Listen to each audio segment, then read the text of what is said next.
Hello. I want to tell you that I am probably the luckiest person on earth. At least that's what it feels like. I was so lucky to have been unwanted as a child. Or at least not wanted to the degree that we would ideally want parents to want their children, to cherish their children. I'm so lucky I wasn't cherished. I'm so lucky that I was an underachiever and I felt so terrible about myself that I gave up on life. I'm so fucking lucky. I can't believe how lucky I am. I've won the lottery in life.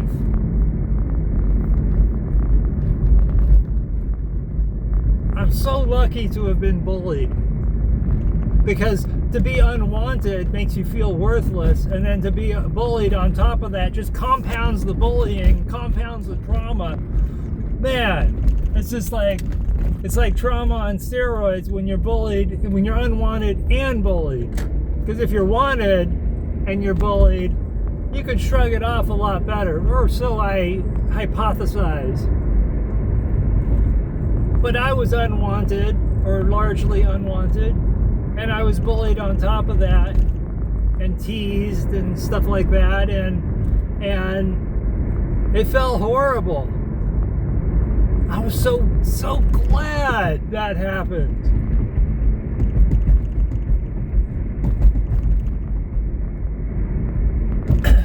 I'm totally happy and so lucky to have failed in the romance department. Oh man, I can't believe how lucky I am that never happened. I'm so lucky that I just thought that would happen, not that I would have to go out and get it. Which left me, at least the part of me that society installed the expectations that I should meet these milestones, that it never happened because fuck, I never wanted that shit anyway. I'm so damn lucky to have been trans,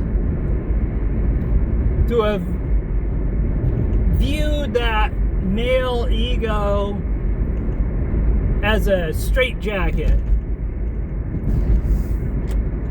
I'm lucky that I tried to fit into that straitjacket and made a bumbling mess of things. Man, I'm so glad that happened. And I'm so glad I was given the courage to just cast that off like dead weight. So glad. So glad for my parents for supporting that. Because even though they were lacking in some areas, they were good with that. I think they were intimidated by having boys. I think my dad especially. And I think my mom would have rather had all girls. I'm glad they were like that. I'm sure my dad would have rather had all girls, because I know that when I grew up, I imagined me having kids, and I remember thinking if I ever had boys, I wouldn't measure up.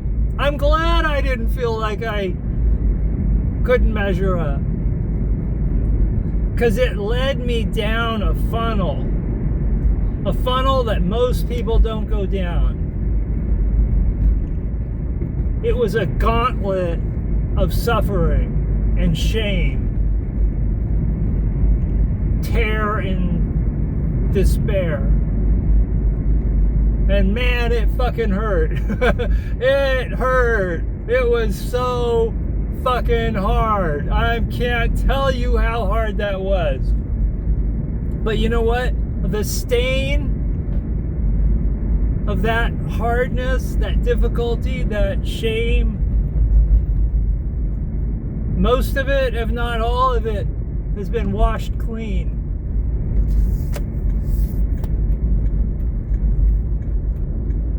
Dualism falling away from the body, that carbuncle, as I like to call it, that Rube Goldberg machine that ties myself up in knots and divides me into two, me in here and the world out there. Fuck that shit. All this morning has been just so magical, and wave after wave after wave after wave of intense, I can't fucking believe this shit is happening to me. It just keeps getting better and better and better and better. There's no way I could quantify how awesome this is. Sure, I'd like to have money, more money. I would like to have a beach house. I got some experiments I want to do. Experiments that are going to take some coin. I don't know if that's going to happen, but there's the beginning of this sense of inevitability. I just don't know how it's going to happen. But this doesn't need that. That's what's so fucking awesome. This does not need that. To be complete, that won't complete me. I'm already fucking complete, dog. I'm already there. This is so wild, so wild. I can't believe how awesome life is. And now I realize I should have had the heater on all this time so I could have warmed up, because it's going to be cold out there. All right, I'm on to my walk. I'll talk to you later.